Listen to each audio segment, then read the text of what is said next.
솔로몬은 성전 건축을 마친 후 하나님의 언약궤를 지성소에 안치했죠. 그것도 아버지 다윗이 실패했던 그 방법을 따르지 않고 하나님의 말씀대로, 즉 레위 사람 제사장들이 어깨에 메고 성전에 이렇게 안치시켰죠. 하나님의 말씀대로. 그러니까 외형적으로 또 형태적으로는 이미 다 성전이 완공이 됐죠. 그런데 실질적이고 또 내적인 성전의 완공은 하나님의 언약궤 말씀이 성전에 들어와 있을 때다라는 것이죠. 이렇게 제사장들이 언약궤를 안치하고 성전에서 나올 때 구름이 여호와의 성전에 가득하였다라고 10절에 이야기를 하죠. 그러니까 하나님의 영광, 하나님의 임재가 가득함으로 인해서 비로소 성전으로서 어쩌면 공포라 그럴까요? 실질적으로 이제 공표된 거죠. 많은 사람들에게 여기가 하나님의 성전이다 라는 것이 입증된 겁니다. 이렇게 성전이 완공이 된 이후에 솔로몬은 이스라엘 온 회중을 모아서 그 앞에 서서 성전 건축에 관해 모든 일을 하나님께서 행하셨다 라고 고백하고 하나님을 송축합니다. 8장 15절에 이스라엘의 하나님 여호와를 송축할지로다.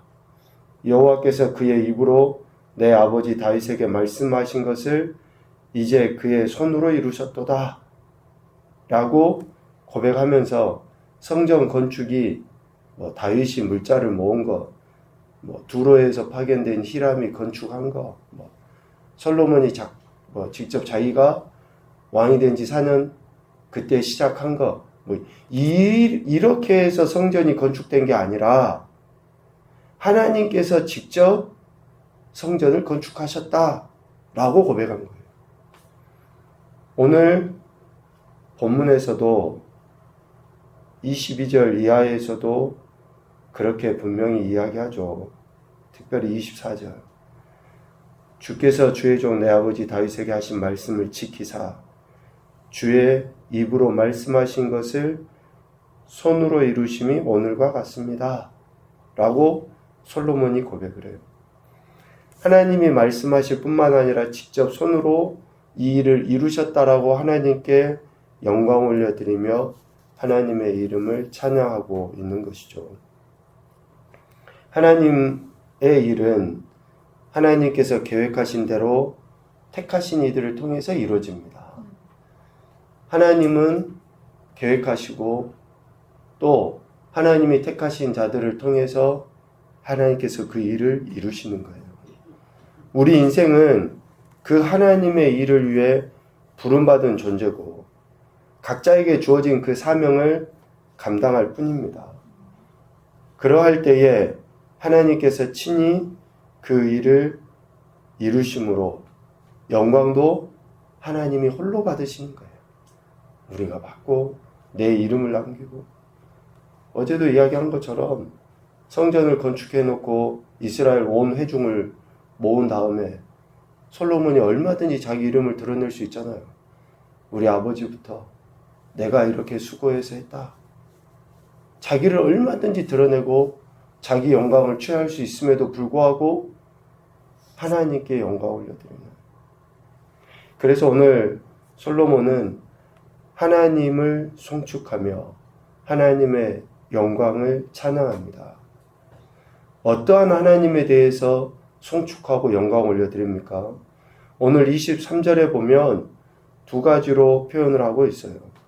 전반부에는 위로 하늘과 아래로 땅에 주와 같은 신이 없음을 송축하고 있습니다. 이 말씀은 오직 하나님만이 유일한 하나님이십니다. 당시에 주변의 이방 국가들은 하나님을 어떻게 생각합니까? 여러 신들 중에 이스라엘의 신을 여호와라고 생각한 거예요. 하나님은 그러한 여러 잡신들 중에 하나가 아니죠. 오직 유일하신 유일한 하나님, 천지에 오직 한 분밖에 계시지 않는 유일한 한 분 하나님이라는 거죠. 이미 신명기 6장 4절에 모세를 통해서도 하나님 말씀하시죠. 이스라엘아 들으라, 우리 하나님 여호와는 오직 유일한 여호와이시다. 한 분밖에 계시지 않는, 하늘에 땅에 오직 유일하신 그 하나님의 이름을 찬양하고 송축하고 있습니다. 두 번째는 23절 하반부에 이야기하죠. 하나님은 마음으로 주의 앞에서 행하는 종들에게 언약을 지키시고 은혜를 베푸시는 그 하나님 되심을 지금 솔로몬은 송축하고 있습니다. 주 앞에서 행하는 종들에게 언약하신 그 말씀을 신실하게 지키시는, 그러니까 지금 솔로몬의 성전이 완공된 것도 다윗에게 하나님이 약속하신 말씀이 이루어져서 지금 성전이 된 거예요. 다윗이 한 게 아니에요. 솔로몬이 한 게 아니에요. 하나님이 약속을 지키셔서 된 거예요. 지금 그 이야기를 지금 솔로몬은 하나님께 찬양과 영광을 올려드리고 15절에도 오늘 24절에도 그래서 고백한 거예요.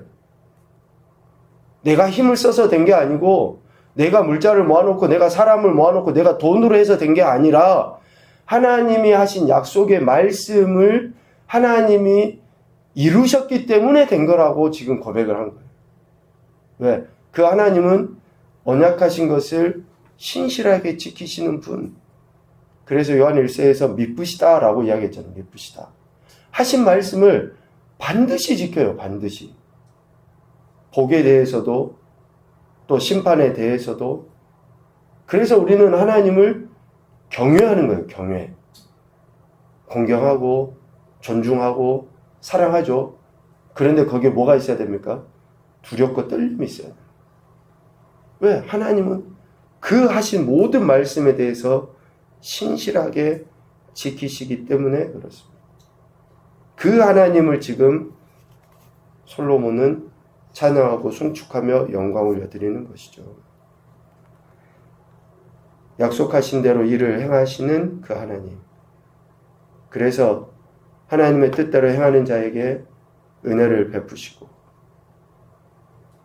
그러니까 하나님을 우리는 우리 인간적인 표현으로 믿을 만한 분으로 여기는 거예요.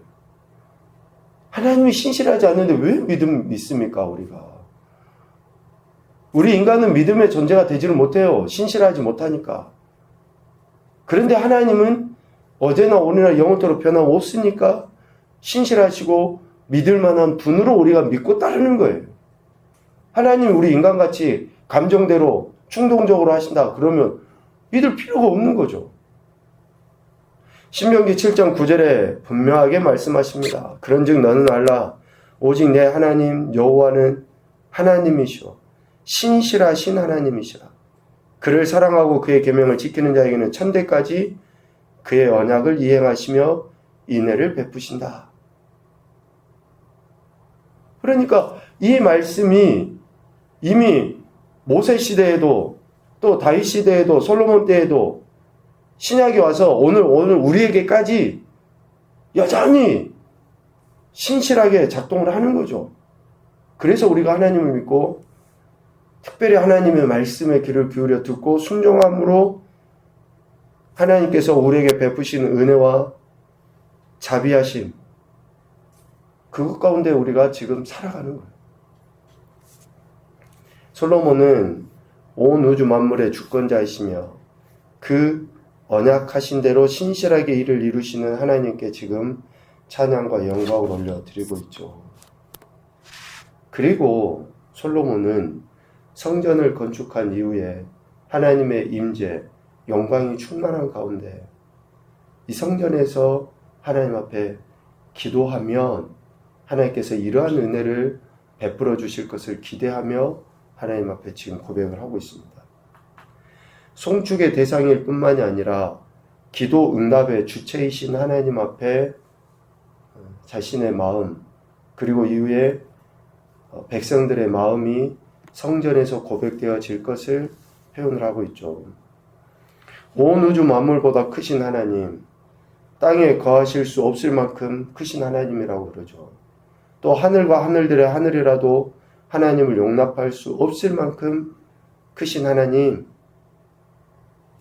그런데 자신이 건축한 성전, 도저히 그 하나님을 용납할 수 없을 만큼 크신 하나님이라고 지금 27절, 28절에 이야기합니다.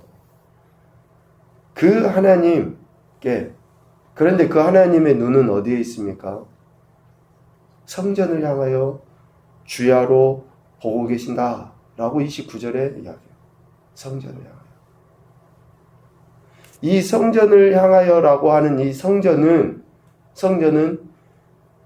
실제적으로 내적으로 완성된 성전을 이야기합니다. 건물을 이야기하는 게 아니에요. 그러니까 솔로몬이 건축하고 언약궤가 들어오기 이전에 건물을 이야기하는 게 아니라 언약궤까지 안치된 실제적인 성전을 하나님이 보신다는 거예요.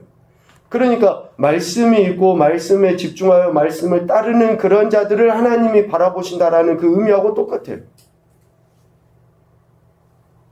지금 하나님이 성전을 보고 계신다라고 하는 것은 언약궤까지 안치된 그 성전을 하나님이 주야로, 그러니까 쉬지 않으시는 거죠. 눈도 깜짝하지 아니하시고 바라보시고, 침 삼킬 동안도 놓지 아니하시고 하나님 바라보십니다. 그 성전에 하나님이 관심이 있으신 거죠. 말씀에 대한 태도, 말씀을 가지고 하나님 앞에 나아가는 자들. 그래서 29절 하반부에는 성전 곧 하나님을 향하여 드리는 간구를 들어주실 것을 기도해요. 솔로몬.